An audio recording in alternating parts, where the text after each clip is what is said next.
Study creative tools.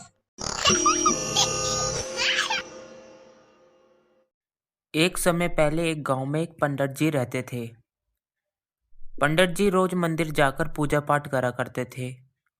एक दिन पंडित जी रास्ते में जा रहे होते, तभी वो गांव के सबसे अमीर सेठ के घर के सामने से गुजर रहे होते हैं और वो उसके घर की तरफ देखकर बोलते हैं, वाह क्या जिंदगी है। कितना पैसा है इसके पास।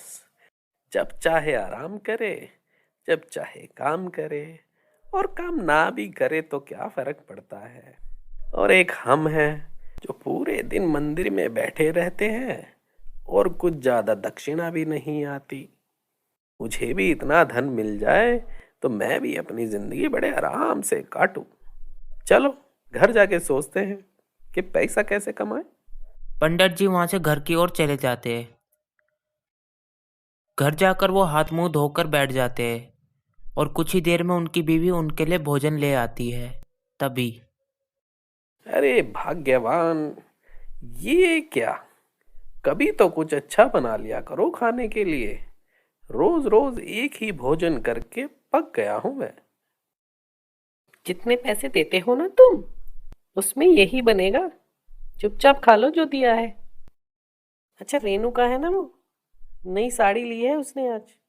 दिखा रही थी मुझे, बड़ी जलन हो रही थी मुझे। तुम कुछ पैसे दो, मुझे भी नई साड़ी लेनी है। पंडित जी अपनी बीवी से कहते हैं कि मेरे पास पैसे नहीं है। लोग बाग अब मंदिर में ज़्यादा पैसे दान नहीं करते। अभी जो तुम्हारे पास है उसी में काम चला लो। पंडित जी की बीवी ये सुनकर बहुत गुस्सा हो जाती है और उनसे कहती है, अरे हम कब तक ऐसे ही जिंदगी जिएंगे। जिसको देखो अपने परिवार के साथ कहीं घूमने जा रहा है, कोई नए कपड़े खरीद रहा है, और हम वहीं की वही जिंदगी जी रहे हैं। अब जब तक तुम मुझे साड़ी नहीं दिलाओगे ना, तब तक मैं तुमसे बात नहीं करूंगी।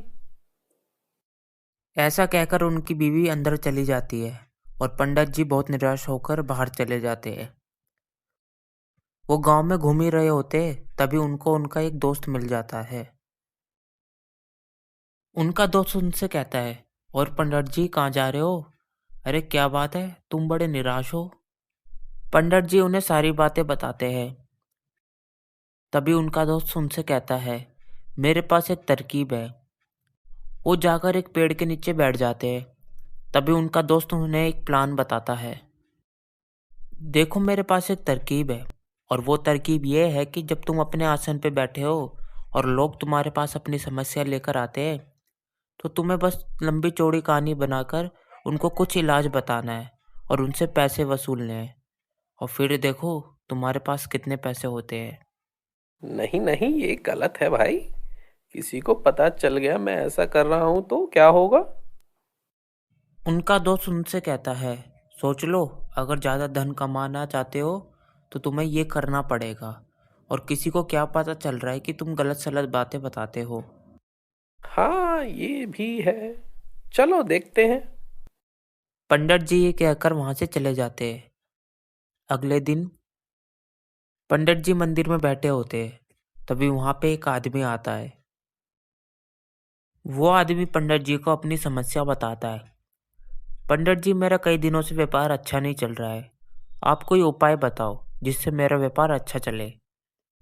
तभी पंडित जी मन में सोचते हैं, चलो आज का पहला बकरा तो आ गया। क्या हुआ पंडित जी?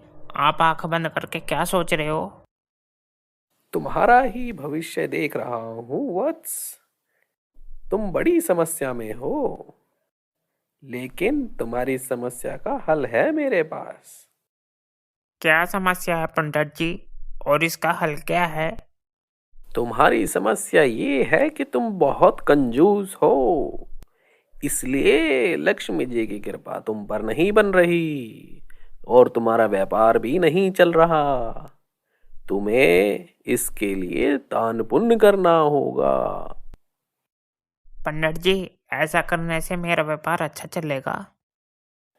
अरे अच्छा नहीं, बहुत अच्छा चलेगा। सच में पंडित जी?